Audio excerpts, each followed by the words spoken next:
The girls' basketball team traveled to Cambridge on Saturday afternoon in search of the program's first district championship since 1989 as they faced the Barnesville Shamrocks. For most of the day, it looked as though the wait would continue as the Trojans fell behind early. Here, Barnesville's Sarah Powell connects on a three-pointer to make it 5-0 Shamrocks. Meanwhile, the Trojan offense was struggling to get going as Barnesville's 6'4" Dulcie Chrisman was making life miserable for the Trojans. Everything seemed to be going right for the Shamrocks early. Here, Barnesville comes up with a loose ball and they are able to find Chrisman underneath for 2 over 12 points on the afternoon. A few possessions later, an Anastasia Carpenter connects from long range and it's 15-5 Shamrocks early in the second quarter. The Trojan offense finally finds some life midway through the second as Jenna Franks finds Jaden Kirkendall and Kirkendall banks it in for 2. Kirkendall would then bury a 17-footer and the Trojans finally had something going. Mariah Horseman caps off a 9-point Trojan run with a steal and a 3-point play to cut the Barnesville lead to 1. Sarah Powell would regain momentum for the Shamrocks as she connects on her second three-pointer of the day to push the lead back to 5. Meanwhile, the Trojan offensive struggles returned as they couldn't find the basket. The Trojans would just make 4 of 23 shots in the first half. Much of the Trojan offensive struggles could be credited to Chrisman as she anchored the Barnesville defense and altered several Trojan shots as Barnesville took a 22-15 lead to the intermission.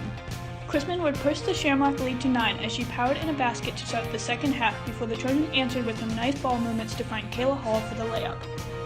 Chrisman's presence inside was still causing problems as the Trojans trailed 27-19 midway through the third quarter before junior guard Boston McKinney caught fire. McKinney would then find Jenna Franks and Franks' three-pointer would cut the Shamrock lead to 27-25. Moments later, and Franks returns the favor as she finds McKinney in the corner and Boston connects from long range to cut the Shamrock lead to 1. However, each time the Trojans would get close, the Shamrocks would seem to have the answer. Here, Powell drains her third three-pointer of the game. Then on the Shamrocks' next possession, Powell finds a cutting Callie Dowler, and just like that, the Barnesville lead is back to 6. But the Trojans simply refuse to go away as Hall finds McKinney in the corner and McKinney connects on her third three-pointer of the period. Mariah Horseman would then grab the offensive rebound and lay it back in to cut the Barnesville lead to 34-33 after 3 quarters of play. Anastasia Carpenter would start the fourth quarter off with a three-pointer for Barnesville before Abby Dillon and Boston McKinney connects on back-to-back runners for Tusky Valley, and suddenly the game was tied at 37. Kirkendall's three-point play would then give the Trojans their first lead at 40-39 with 4 minutes and 40 seconds remaining. The Shamrocks would retake the lead on a Callie Dowler layup and the Trojans' offense would suddenly go cold. The Trojans can only manage a Kier Stewart layup over the next 4 minutes of play and found themselves trailing 46-42 with less than 30 seconds to play. With her team down by 4, Jenna Franks would hit the biggest shot of her life as her three-pointer cut the Shamrocks lead to 46-45 with 20.9 seconds remaining. The Trojans are forced to foul and catch a break when Barnesville's Sarah Powell misses the front end of a 1-and-1 and the Trojans have one final chance. A Barnesville foul would give Tusky Valley the ball out of bounds underneath of their own basket. Kiera Stewart then makes a great read and breaks off the play and cuts to the basket where she is fouled and goes to the line for 2 shots with just 10.9 seconds remaining.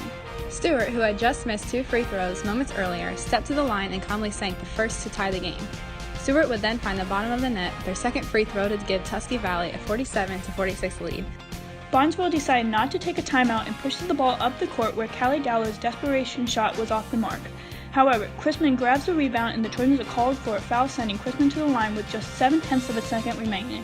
Chrisman, who was a dominant force for the Shamrocks with 12 points, 14 rebounds, and 6 blocked shots, is unable to connect on her free throws, and Stewart grabs the rebound to seal the victory and set off the Trojan celebration. The Trojans now advance to the Sweet 16 where they will face the Sardinia Eastern Warriors on Tuesday night at Logan High School. The game will tip off at 6:15 p.m. Good luck and go Trojans!